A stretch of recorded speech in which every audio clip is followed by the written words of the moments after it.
Hello and welcome to this video on identifying the rank of a matrix. So in this video I'm going to first be defining what do I mean by the rank of a matrix, and then we'll go into several examples where we're given a matrix of any size and asked to identify the rank of that matrix, right? Just like the title of the video says. Alright, so my first page, what is the rank of a matrix?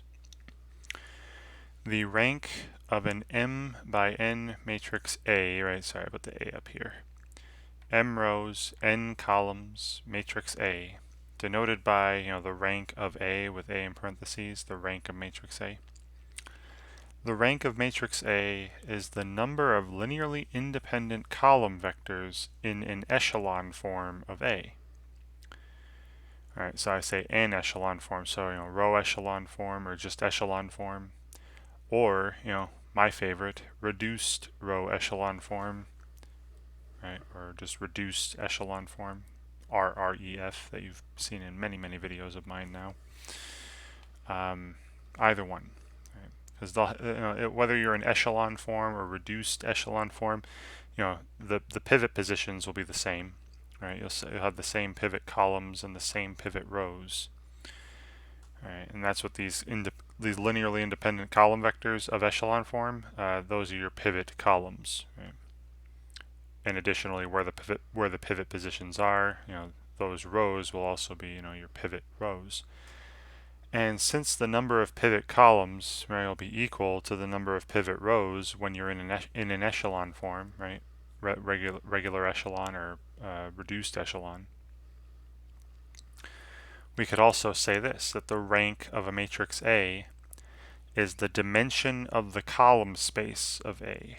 I remember all this notation I put, if you've been following along, my videos of mine, you should have come across this by now. The dimension of the column space of A. But again, the number of independent columns of a matrix will be equal to the number of independent rows of a matrix, right? Because those pivot positions aren't changing, right? So the dimension of the column space of A is also going to be the same as the dimension of the row space of A. And both of those will be the rank of A. Alright. And so what this means is that the rank of A tells you how many vectors will be in a basis for the column space of A, and how many vectors will be in any basis for the row space of A. Right? And just as a recap here, the column space, remember, is the set of vectors that's all the linear combinations of the columns of A. Right, the space spanned by the columns of A.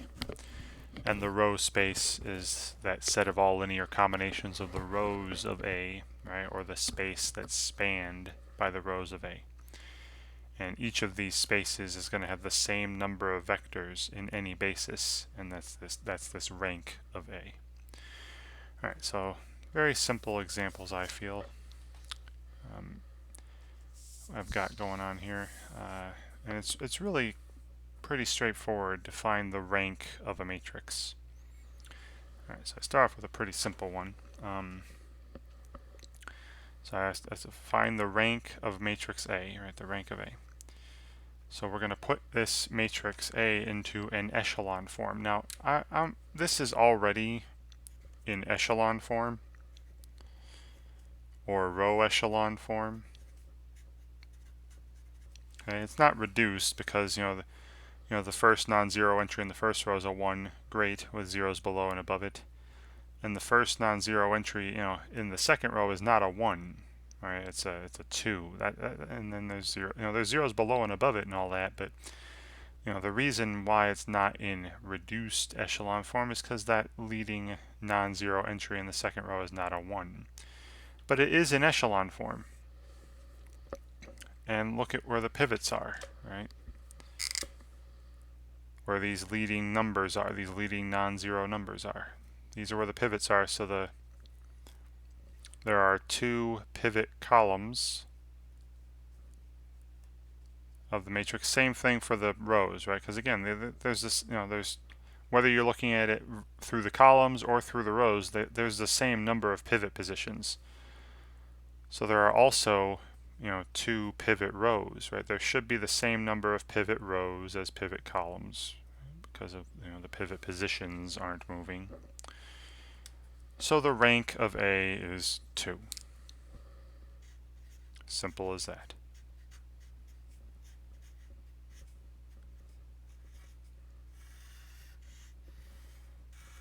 Right, and that just tells me that if I looked at the column space of A and tried to find a basis for the column space, that any basis I find better have 2 vectors in it.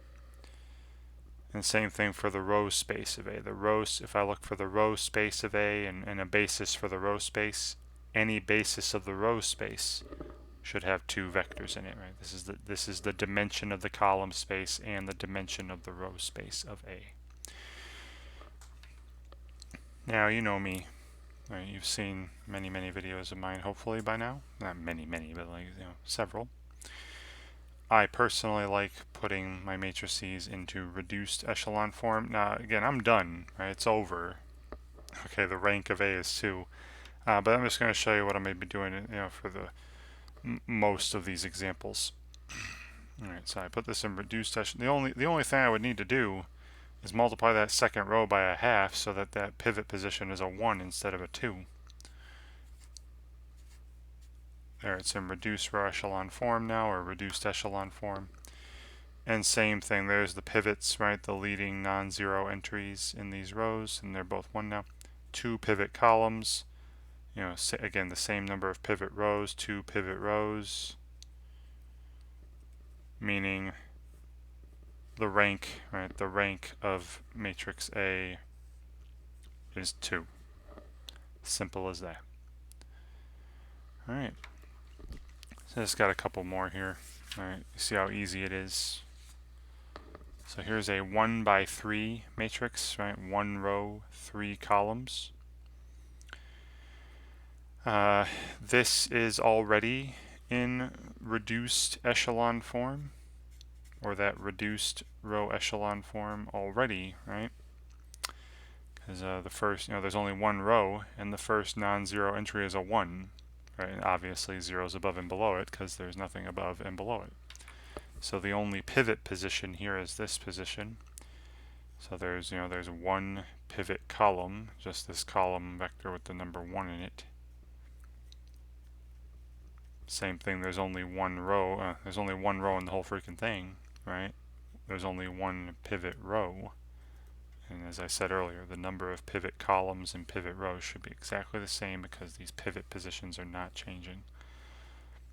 So these either one, you don't have to show both, you don't have to state both. But from either one of those statements, we know now that the rank of this matrix is 1. Alright, so if I were to find the column space, alright, look at the column space and find a basis for the column space. Any basis I find will have only 1 vector in it. Right, the dimension of the column space is 1. And same thing goes for the row space. Now there's only 1 row, right? So the row space is any scalar multiple of this row. Right, so this row is a basis, so that 1 vector. Right, every basis of the row space will also have 1 vector. Right, this is the dimension of both the row space and the column space of A. Great. See, so far so good, pretty easy. Now obviously the larger the size of the matrix, the more you have to do. I'll just go to for the last example. For the last example, I have one more after this. I'll go to the calculator to put my matrix in reduced echelon form. Okay, so here's matrix A. Again, I'm asked to find the rank of A, the number of independent columns or independent rows. This time this is not in one of the echelon forms, right? It's not an echelon form or reduced echelon form. To put it in just plain old echelon form, all I would need to do is multiply the first row by -4. Right, so -4 times row 1, add it to row 2 and give me, that would, give me new row 2 entries. So the first row is not changing. And then, -4 plus 4 is, zeros below that first pivot position, right? This first, leading one up here. And then, 12 plus 2 is 14, right? And again, -4 times the first row plus the second row. And then -8 plus 1, -7, right? And then this, right, this is in echelon form. It's got that staircase looking thing, right? Like that, with a bunch of zeros underneath the stairs. This is in that echelon form.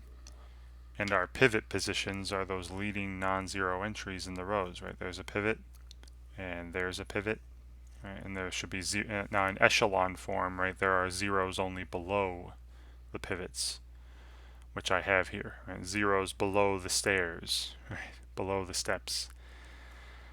So there are 2 pivot columns and therefore 2 pivot rows, right? I'll say 2 pivot columns. Right, so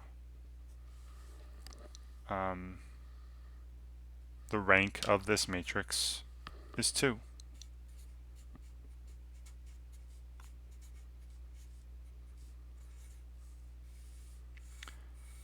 Okay, so if we were to find a basis for the column space, so remember how you would do that is when you're in an echelon form, remember these pivot columns correspond to the columns of the original matrix that form a basis for the column space.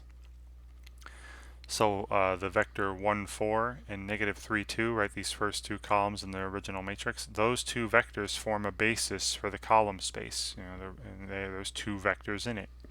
Right? Every basis for the column space should have 2 vectors in it. And then a basis for the row space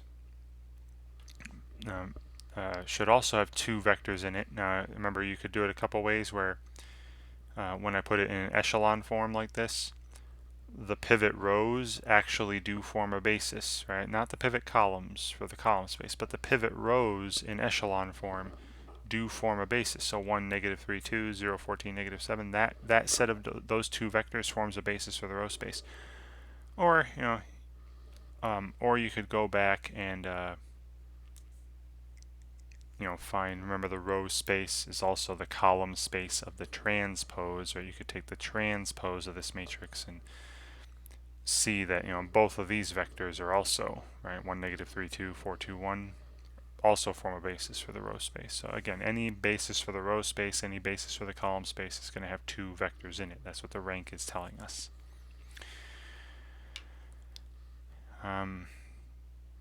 Okay, and then again, you know me, I prefer, this is fine, I'm actually done with this. But let's just continue on here. I'll put this in reduced echelon form, might as well.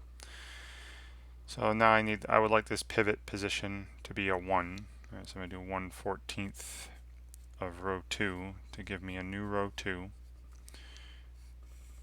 Okay, so the first row I haven't done anything with yet. Second row is now 0, 1, and then -1/2. Right. And then I would like zeros above and below the pivots, right? The pivots are still here, right? Once you've reached echelon form, everything after that, the pivots should be the same, in the same position.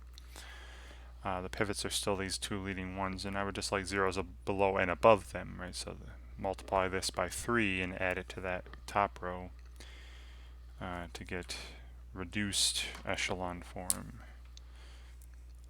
Alright, so we're going to take 3 times row 2 and add it to row 1 to yield a new row 1. Giving me the 1, 0 here, 0, 1 here.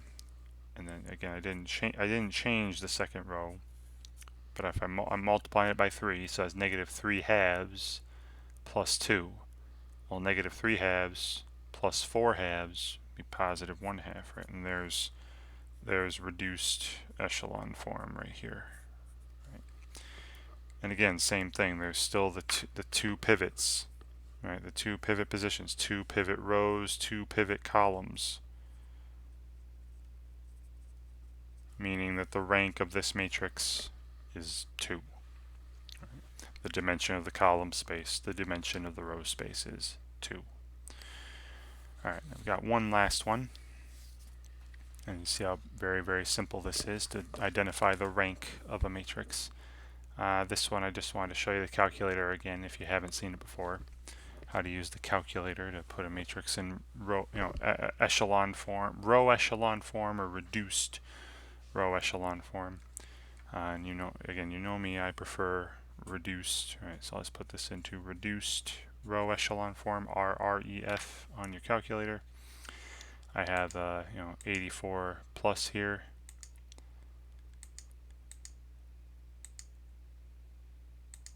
And once you're in, it's just like the 83 as well if you have one of those. Second, go to the matrix menu, over to edit, matrix A, say, you can make whatever matrix you wish. This is a 3-row, 4-column matrix here. So I enter the size, 3 by 4. And it gives me these 12 positions to fill. In the first row, -2, -4, 4, 5, 3, second row 3, 6, -6, -4, last row -2, -4, 4, and 9. Get out of here, and then you go back to quit, and go back to the matrix menu, over to math, and then I'm going to scroll up here until I see RREF, again, not REF, that's row echelon form. That's just plain old echelon form. I prefer, again, you can do either one when you're just trying to find the rank. All right, in fact, let me go up to REF. Let me put this in just plain old echelon form, or row echelon form, and then go back to the matrix and enter matrix A here. And you're seeing there's a pivot here, a leading one, and then the second row has a leading one down here in the 4th column, and that's it. There's only 2 pivot positions. So the rank, the rank of this thing is 2. But let me go and do the reduced echelon form as well. Alright, so RREF, reduced row echelon form for matrix A. I think the reason I prefer reduced echelon form over echelon form is because there are, depending on how you perform your operations, there are several different ways you could have an echelon form, the echelon form of a matrix. So the echelon form is not unique, or row echelon form is not unique, but reduced echelon form is unique. There's only going to be, for any given matrix, there's only one version of reduced echelon form or reduced row echelon form that you will come across. So I think that's why I prefer it. There's less confusion. So here it is. You got 1, 0, 0, and then 2, 0, 0, -2, 0, 0, and 0, 1, 0. Alright, look at the pivots. Right, the pivot positions is leading one here in the 1st column, 1st row. And the first, the leading one in the 2nd row is way down here in the 4th column. But there are only, again, 2 pivot positions, 2 pivot columns, 2 pivot rows. Let's say 2 pivots, meaning that the rank of matrix A is 2 again. All right. Okay, so just very simply, if you're asked to identify the rank of a matrix, you put it in either row echelon form or reduced row echelon form, and then count the pivot positions. How many pivot columns are there, how many pivot rows are there, and those should be the same. And that's your rank. And again, the rank tells you the dimension of the column space of A, or the dimension of the row space of A. Same number. So every basis for the column space of this should have 2 vectors in it, and every basis for the row space of this matrix should have 2 vectors in it. Great. All right. simple stuff. Just hope you enjoy practicing these, and thanks for watching.